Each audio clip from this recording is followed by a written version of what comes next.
Hello friends, बरायबाय Bodo Job Info YouTube चेनेलाव दा finally admit लिंकआ active जाबाय बेनो जाबाय जाय नोंथांमोना हायार सेकेन्डारि लेभेलाव एग्जाम होनो नेगासिनो दङ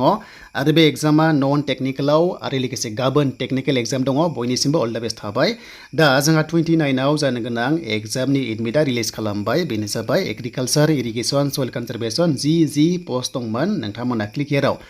क्लिक खालामनाय लोगो लोगोनो एडमिटखौ दायो जोङो मोननो हासिगोन दा ओरैबायदि जे नामजोंनो डाइरेक्ट नोंथांमोना सार्च खालामबानो मोनगोन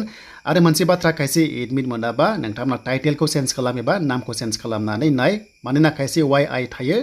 बसुमतारिफोराव बेयाव ओरैबायदि प्रब्लेम जायो टाइपिं प्रब्लेम जायो दा जों एग्जाम्पल जों डाइरेक्ट नामजों नायनो हायो नाथाय मोनसे बाथ्रा बेयाव जेबो प्राइभेसि गैया जायनि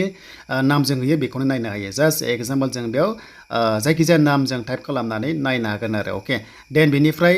104 नोंथांमोननि भेकेन्सि दंमोन दाखालिसो अनलाइन जानाय बेनिफ्राय 372 पस्टआ IPO दानानै नोंथांमोना अफलाइन खालामदोंमोन बिनिबो एग्जाम दङ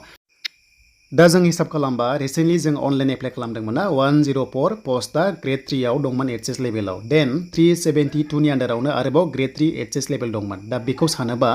ओभारअल बेखिनि 150 प्लास पस्टआ थानो हागौ आं बेखौ काउन्ट खालामाखै दाने जों डाइरेक्ट नामजोंबो जों नायनो हायो जास्ट एग्जाम्पल जों बेयाव टाइप खालामसै जे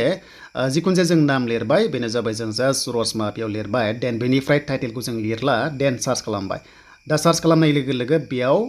एडमिटआ फैयासै डेट मिन्स रावबो रसमाया बेयाव एप्लाइ खालामाखै देन नेक्स्टआव जोङो डाइरेक्ट अनसु लिरनोसै ए आखराव जाहाथे जोङो डाइरेक्ट मिन्थिनो हायो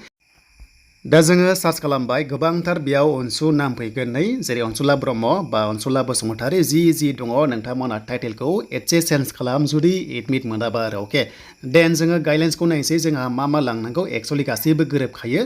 एग्जाम हलाव मा लांनांगौ बेनिफ्राय टाइमा जाबाय बेलासियाव जागोन दाखालि जि टाइमाव जादोंमोन 12टानिफ्राय 2टानि गेजेराव एग्जाम कन्डाक्ट जागोन आरो अके दा नै आं बे रल नाम्बारखौ ब्लार खालामबाय मानोना माखासे प्राइभेसि थायो बाट नोंथांमोना जायखिजाया नामजोंनो एडमिटखौ मोननो हायो आरो अके देन पासपोर्ट फट' गैयाबा नोंथांमोना सिथाबनानै लांफानो हागोन देन बिनि एग्जाम सेन्टारा बिनेश्वर ब्रह्म इन्जिनियारिं कलेज दङ क'क्राझाराव